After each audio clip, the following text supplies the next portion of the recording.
Hello students, this is your economics coach Prateek Bhasin bringing you part 4 of the chapter Measures of Dispersion from your book Statistics for class 11th.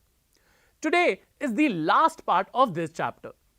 In this part we will be discussing about Lorenz curve. Now what is Lorenz curve? Lorenz curve was discovered by Dr. Max O. Lorenz.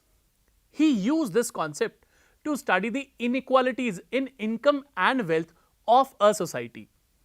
But nowadays Lorenz curve is being used to measure inequalities of income, profit, wages, etc. Now what are the merits of using Lorenz curve as a measure of dispersion? So the merits are, first of all, it is very easy to compare two or more series in Lorenz curve. It actually depicts graphically that how unequally distributed or equally distributed two series are. The second merit is it is attractive. While you calculate range, quartile deviation, standard deviation or mean deviation, they are all arithmetical in nature. But this is the only method which measures the dispersion in the form of graphs. So it is basically more attractive than the previous methods. The third merit is it gives an idea about the extent of dispersion at a glance. So you can basically look at the series and gain an idea that which series is more dispersed. Now let us talk about the demerits. So the first demerit is it does not provide any numerical value for dispersion and only represents it graphically. So we do not have any values in this, that is, while drawing the graphs we do not obtain any values, we only get an idea which series is more dispersed. The second is it is very difficult to draw. So it involves a number of calculations to draw the Lorenz curve. So I have these steps to draw the Lorenz curve. The first step is, first of all, we have to cumulate the values in the series. Let us suppose we have a discrete series, so we will have to cumulate the value of the variable and also the frequencies. Then we will have to find out the percentages for each of the component on the basis of the total value. Then we will have to plot them on a graph. While plotting them on a graph, first of all we will have to draw a 45-degree line, which is also known as equality line or line of equal distribution. After drawing this line, when we plot all the points of the series, we join them with a free hand. Now I have some questions in place. Now let us practice how do we draw the Lorenz curve. So let us look at the first question. This question deals about some children whose weight has been recorded in two hospitals. So we have the weight of children as 10, 20, 30 and 40, and we also have their frequencies in hospital A and hospital B. So I have this table in place made for you. So first of all we will calculate the cumulatives of the variable. So the variable in this question is weight of children. So I have the weight as 10, 20, 30 and 40. So let us cumulate them. So it is 10, 30, 60 and 100. So this is the cumulative of the weights, that is the cumulative of all the variables. Now let us find out the percentage of the cumulative values. So to calculate the percentage of cumulative values, we have the formula which is value, which is 10, upon total, which is 100, because the last cumulative is 100. So the total will always be 100, into 100. Why are we multiplying it by 100? It is because we want to calculate the percentages. So this will be 10%.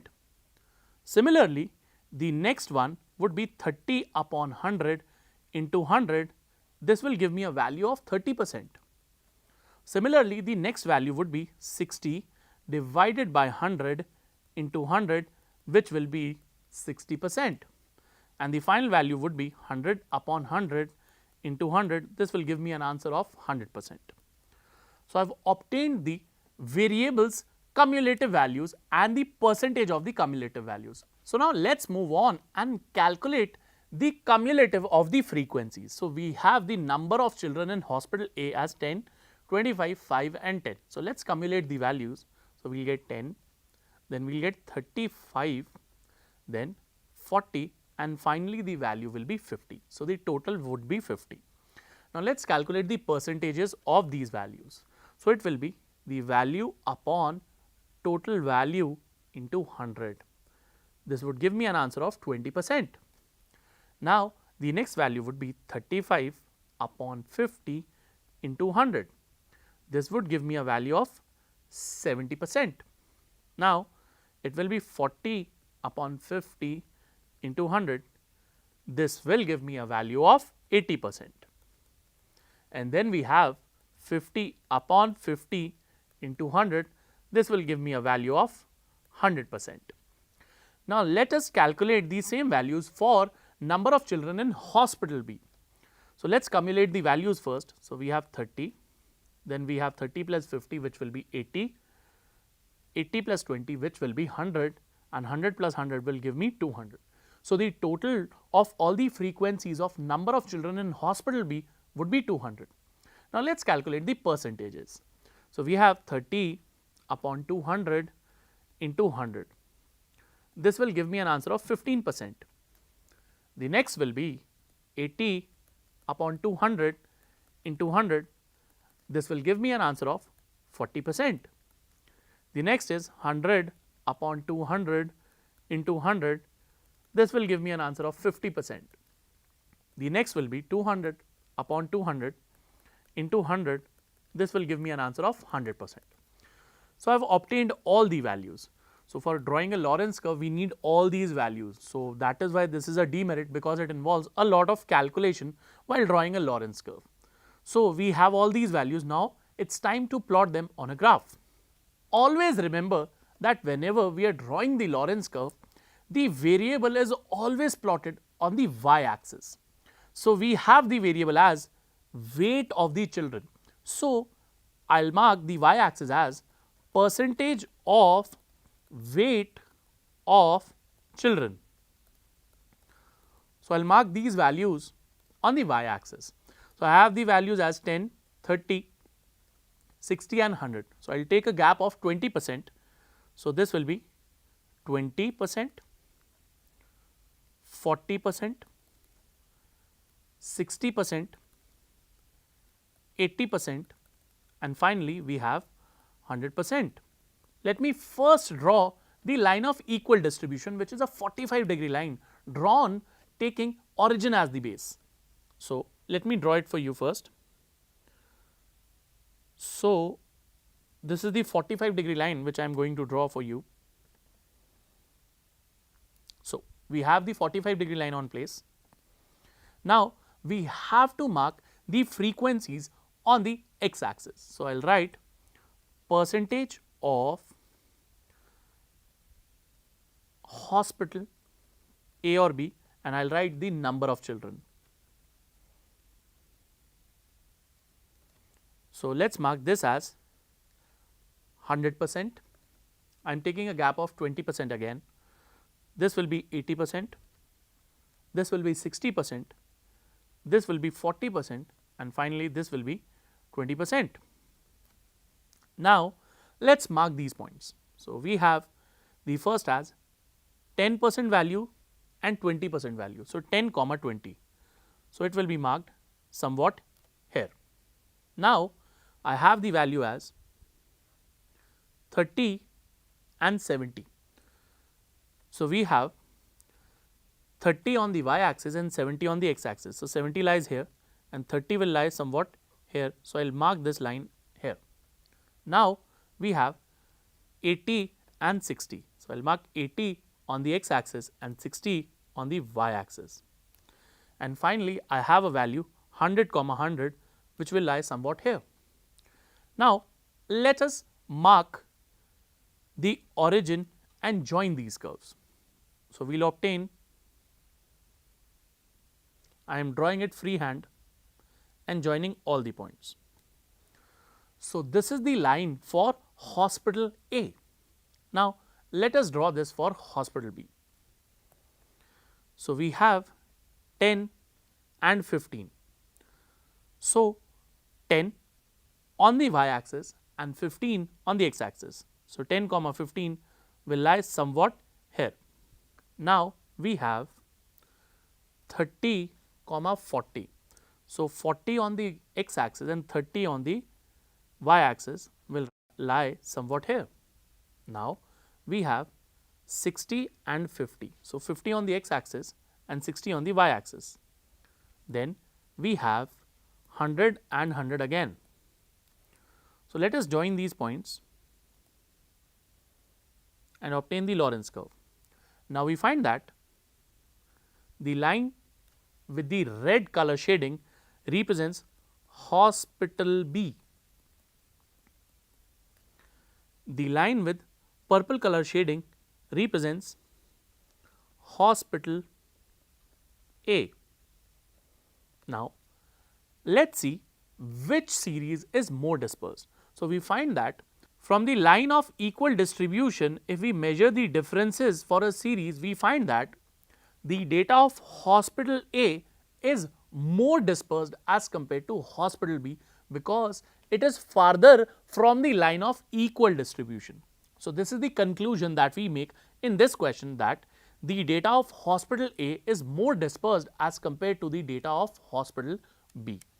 So, we will write a conclusion that hospital A's data is more dispersed. So, this is how we obtain a Lorentz curve, and this is how we analyze the conclusions from this. So, let us move on to our next question, which is about a continuous series. So, we have this question in place which tells us about two factories giving some daily income or daily wages to their workers. So, we will have to find out which factory's data is more dispersed. So, we have the daily income. First of all, we will find the mid values of the series. So, we have 20, 0 to 40, the mid value will be L1 plus L2 divided by 2, that is the lower limit plus upper limit divided by 2. Now, 60, then we have 100, then we have 140, and finally, we have 180. Let us total them. So, their total will be 500. So, total would be 500. Now, let us move ahead and calculate the cumulative of the mid values. So, we have 20, 80, 180, 320, and finally 500. Now, let us also calculate the percentage of the cumulative of mid values. So, we have the value, that is 20 upon total into 100. So, this will be 4%. Next, 80 upon 500 into 100, this will be 16%. The next is 180 upon 500 into 100, this will be 36%. Next is 320 upon 500 into 100, this will be 64%. And finally, we have 500 upon 500 into 100, this will be 100%. Now, we have factory A. So, let us first calculate the cumulative values of factory A. So, we have 32 plus 28, which is 60, plus 20, which is 80, plus 12, which is 92, plus 8, which is 100. So, now let us calculate the value of percentages of the cumulative of factory A. So, we have 32, that is the value, upon total, which is 100 into 100, because we are calculating percentages. So, this will be 32%. Next, 60 upon 100 into 100, this will be 60%. Next, 80 upon 100 into 100, which will be 80%. 92 upon 100 into 100, this will be 92%. And finally, it will be 100 upon 100 into 100, this will give me an answer of 100%. Now, let us also calculate the cumulative values for factory B. So, we have 30, 12, 4, 2 and 2. So, let us cumulate them: 30, 42, 46, 48 and 50. Now, let us also calculate the percentage of these cumulative values. The formula for that is value upon total value into 100. So, we have 30 upon 50 into 100. So, this will be 60%. Now, the next value is 42 upon 50 into 100. This will be 84%. The next value is 46 upon 50 into 100. This is 92%. Then 48 upon 50 into 100. This will be 96%. Finally, it will be 50 upon 50 into 100. This will be 100%. So, I have obtained all the values. Let us plot this on a graph. So, let us draw the Lorentz curve. So, I have this axis on place. Let us mark the percentage of the mid values and the percentage of frequencies on y and x axis respectively. So, I have told you that we will always mark the variable on the y axis. So, we have the mid values here. So, I will write percentage of mid values on the y axis. So, we have this y axis, origin and the x axis. So, let me draw the line of equal distribution for you. So, we have this 45-degree line in place which I have drawn. So, let me mark the percentages of mid value. We have 4, 16, 36, 64 and 100. So, I will take a gap of 20% again. So, we have 20, we have 40, 60%, 80% and 100%. So, while drawing on a graph, you will have more accuracy when you will draw it yourself. On the x axis, we will mark percentage of workers, that is factory A or factory B. So, I will take the gap as 20%, 40%, 60%, 80% and finally, we have 100%. Now, let us mark the values. So, we have 4% and 32%. So, we have to mark 32 comma 4. So, 32 would lie somewhat here and 4 would lie here. So, we have this point as 32 comma 4. Then we have 60 comma 16. So, 60 comma 16. Now, we have 80 comma 36. So, 80 comma 36 and then we have 92 comma 64. So, 92 comma 64. So, this is where we mark it and then we have 100 comma 100. So, this is 100, this is also 100. So, the last point would always be 100 comma 100. So, I have marked it here. Now, let us join all these points freehand.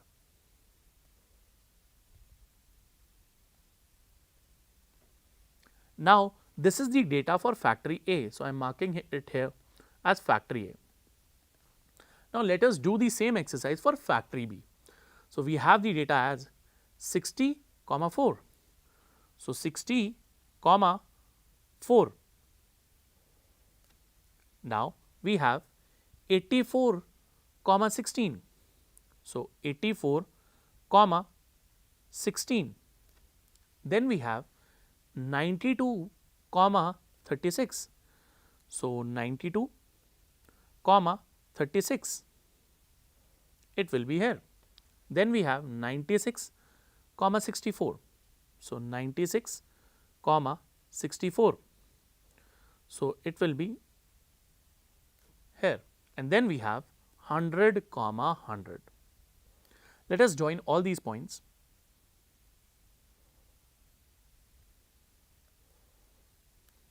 So, if I compare these two lines with factory A and factory B in place and with the line of equal distribution. So, let me write line of equal distribution. I find that the data of factory B is more dispersed because it is farther from the line of equal distribution. So, I will write here that data of factory B is more dispersed. So, Lorentz curves helps us to determine which data is more dispersed, and this method is a graphical method. So, you can actually ascertain which data is more dispersed by looking at it, merely looking at it, no calculations required. So, there is a merit to this that a lot of calculations are required while drawing it, but you can easily determine which data is more dispersed by looking at it. So, I hope you were able to cope up with this chapter. I'll see you in the next class. Till then, bye and take care.